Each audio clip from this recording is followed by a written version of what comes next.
वक्त आप आराम से बैठकर इस वीडियो को देख रहे हैं, मगर मैं आपसे कहूं कि जिस जगह अभी आप बैठे हैं वो जमीन आज से करोड़ों साल पहले 8,500 डिग्री के तापमान से उबल रही थी, या जिस जगह आप बैठे हैं वो जगह लाखों साल तक बर्फ से ढकी हुई थी। ये दोनों बातें सच हैं। इस 15 मिनट की वीडियो के अंदर आप पृथ्वी के 450 करोड़ साल के सफर को देखने वाले हैं।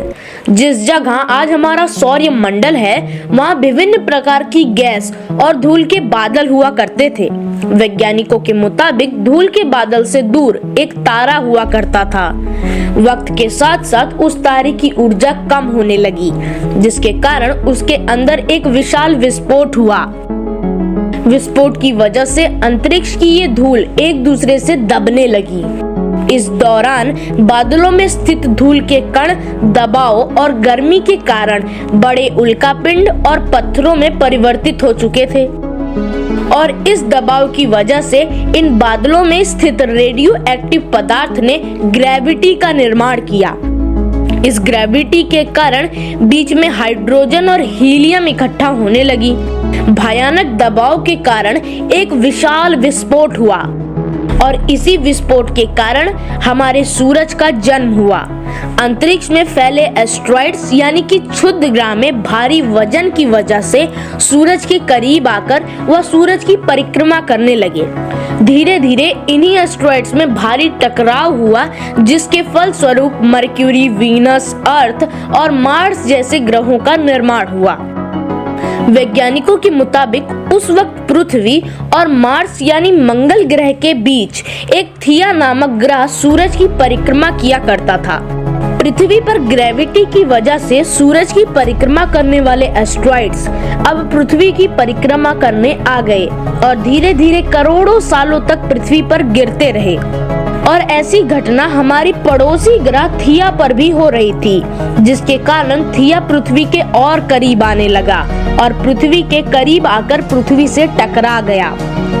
इस भयंकर टकराव की वजह से पृथ्वी के हिस्से कणों के रूप में अंतरिक्ष में फैल गए और एक रिंग की तरह पृथ्वी की परिक्रमा करने लगे।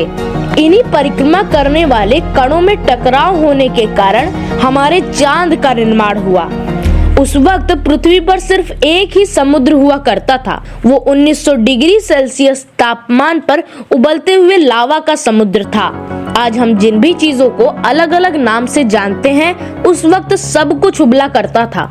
वक्त के साथ साथ पृथ्वी धीरे धीरे ठंडी हो रही थी, जिसके कारण पृथ्वी के भारी तत्व जैसे धातु और रेडियो एक्टिव पदार्थ पृथ्वी के केंद्र में जाकर इकट्ठा हो गए और हल्के पदार्थ पृथ्वी की सतह पर आ गए। लाखों सालों तक पृथ्वी पर उल्कापिंड की बरसात होती रही, और इन्हीं गिरते हुए उल्कापिंड में जमा था नमक, मिनरल्स और पानी। करोड़ों सालों तक इन उल्कापिंड की बरसात होती रही और धीरे धीरे पृथ्वी की ऊपरी सतह पानी से ढकने लगी। वैज्ञानिकों के मुताबिक यही वो वक्त था जब दूर गहरे पानी के अंदर निकलने वाले ज्वालामुखी से पहली बार सूक्ष्म जीवों का निर्माण हुआ। लाखों साल बाद एक वक्त ऐसा आया जब पृथ्वी की पूरी सतह पानी से ढक चुकी थी।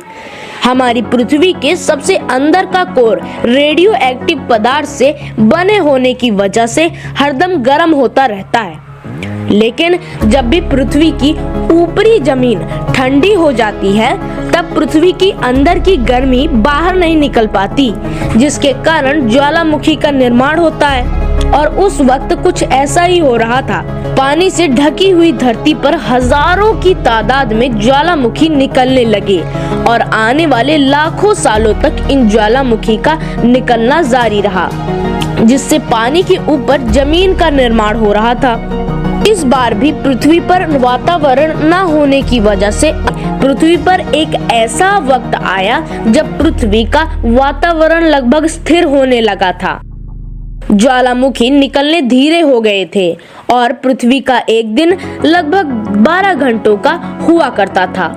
साल बीतते गए और धीरे धीरे सूक्ष्म जीव विकसित होते गए और समूहों में रहने लगे। आज से लगभग 250 करोड़ साल पहले पहली बार पृथ्वी पर ऐसे जीवों का निर्माण हुआ जो जीने के लिए ये पानी के अंदर के मिनरल्स यानी कि खनिज पदार्थ और धूप का इस्तेमाल करते थे और मल त्याग के रूप में ऑक्सीजन बाहर निकालते थे। इस वक्त तक पृथ्वी पर ज्यादातर ज्वालामुखी निकलने बंद हो चुके थे और इस माइक्रो बैक्टीरिया की वजह से वातावरण में ऑक्सीजन की मात्रा बढ़ रही थी। वातावरण में ऑक्सीजन बढ़ने की वजह से पृथ्वी का वायुमंडल बनना शुरू हो गया था और आने वाले हजारों सालों तक वातावरण में ऑक्सीजन की मात्रा बढ़ रही थी। इस वजह से पृथ्वी के ज्यादातर हिस्सों में वो सूक्ष्म जीव फैलने लगे। हजारों सालों बाद एक वक्त ऐसा आया जब पृथ्वी में ज्यादा ऑक्सीजन बढ़ने के कारण ये सूक्ष्म जीव मरना शुरू हो गए। उस वक्त तक पृथ्वी का वातावरण ठंडा होने के साथ साथ ऑक्सीजन से भी भर चुका था, जिसके कारण जमीन और वातावरण में स्थित आयरन यानी लोहे के मिनरल्स पानी में स्थित ऑक्सीजन से रिएक्ट होने लगे। और एक वक्त ऐसा आया जब पृथ्वी की जमीन आज के मार्स जैसी लाल हो चुकी थी। वक्त बीतने के साथ साथ टेक्टोनिक प्लेट्स में दरार होने लगी, जिसके कारण पृथ्वी के अंदर का लावा जमीन के ऊपर आ गया और लाखों सालों तक खुले में उबलता रहा, जिसके कारण पृथ्वी के वातावरण में कार्बन डाइऑक्साइड की मात्रा बहुत बढ़ गई और पृथ्वी पर एसिड की वर्षा शुरू हो गई। एसिड रेन की वजह से पृथ्वी का तापमान घटने लगा और पृथ्वी की ऊपरी सतह का पानी बर्फ में परिवर्तित होने लगा।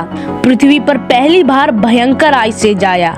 आमतौर पर जब धरती पर सूरज की किरणें पड़ती हैं, तब जमीन उन किरणों को सोख लेती है, मगर क्योंकि पूरी पृथ्वी बर्फ से ढक चुकी थी और क्योंकि बर्फ सफेद और चमकीली होती है, इसके कारण सूरज की किरणें धरती पर गिरने के बाद वापस लौट जाती थी। इसी कारण से पृथ्वी कई लाखों सालों तक बर्फ से ढकी रही, मगर फिर से पृथ्वी के अंदर की गर्मी ज्वालामुखी के रूप में निकलना शुरू हो गई और ज्वालामुखी से निकलने वाली गर्मी ने बर्फ को पिघलाना शुरू कर दिया। इसी बीच जो पृथ्वी की गहराइयों में बचे सूक्ष्म जीव धीरे धीरे बदल रहे थे और अब वो ऑक्सीजन को अपने शरीर को बड़ा और जटिल बनाने के लिए इस्तेमाल करते थे। इस बीच पानी में अलग से भी छोटे समुद्री पौधे निकलना शुरू हो चुके थे। बाहर जैसे जैसे ज्वालामुखी निकलते रहे, वैसे वैसे वातावरण कार्बन डाइऑक्साइड की वजह से गर्म हो रहा था। वातावरण के साथ साथ बर्फ भी पिघलने लगी, जिसके कारण पृथ्वी पर फिर से एसिड की वर्षा शुरू हो गई, जिसके कारण फिर पृथ्वी ठंडी होने लगी और फिर पृथ्वी की ज्यादातर सतह बर्फ से ढक गई। ऐसा बार बार कई हजारों सालों तक होता रहा और इसी कारण से समुद्री जीव धीरे धीरे वातावरण के हिसाब से विकसित हो रहे थे।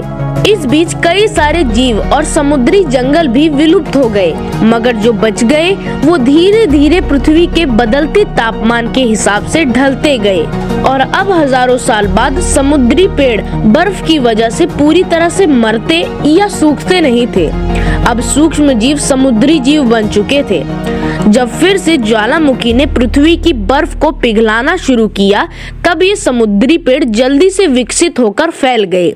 धीरे धीरे वातावरण में ऑक्सीजन की मात्रा बढ़ने लगी और पृथ्वी पर होने वाली एसिड की वर्षा की मात्रा कम हो गई। वातावरण में ऑक्सीजन आने की वजह से पृथ्वी की ओजोन लेयर मोटी होने लगी और आज से लगभग 47 करोड़ साल पहले पृथ्वी की ऊपरी सतह पर पहली बार मोसोस नामक प्लांट उगना शुरू हुआ। वक्त के साथ साथ जमीन पर अलग अलग प्रकार के पौधे और पेड़ उगना शुरू हुए। एक वक्त ऐसा आया जब जमीन के पेड़ों की लंबाई 80 से 100 फीट जितनी या आज के 5 से 6 मंजिला इमारतों जितनी होती थी। ये वो वक्त था जब समुद्री जानवर समुद्र से बाहर निकल रहे थे और जमीनी जानवर में परिवर्तित हो रहे थे। धरती की ज्यादातर जमीन एक जगह इकट्ठी हो चुकी थी, जिसे आज हम पेंजिया महाद्वीप के नाम से जानते हैं।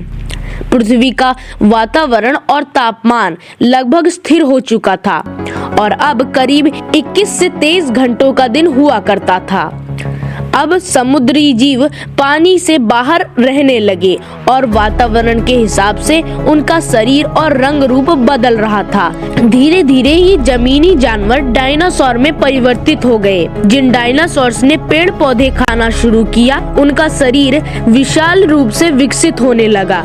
कुछ डायनासोर शिकार करते थे, जिसके कारण वह छोटे और तेज होते चले गए। पृथ्वी की ऊपरी जमीन एक जगह इकट्ठी होने के कारण ज्यादातर जमीन रेगिस्तान और बंजर हो चुकी थी। जो जंगल समुद्र के करीब हुआ करते, जिसमें डायनासोर्स रहा करते थे, आज से लगभग 20 करोड़ साल पहले पेंजिया महाद्वीप टूटना शुरू हुआ। पेंजिया के विभाजित होने की वजह से पृथ्वी की ज्यादातर ऊपरी जमीन पानी के संपर्क में आने लगी, जिसके फलस्वरूप पृथ्वी पर हरियाली बढ़ गई। उस वक्त डायनासोर ज्यादा विभिन्न और विशाल होते चले गए। डायनासोर्स ने आने वाले लगभग 20 से 30 करोड़ सालों तक पृथ्वी पर राज किया। उस वक्त डायनासोर समुद्र से लेकर जमीन और आसमान तक पूरी पृथ्वी पर राज किया करते थे। इस दौरान अफ्रीका से टूटा भारत सीधा आज के तिब्बत से आकर टकराया और इस टकराव की वजह से हिमालय का निर्माण हुआ। जहां ये उल्का पिंड गिरा, वहां के जानवर तथा पेड़ तुरंत भाव बनकर जल गए।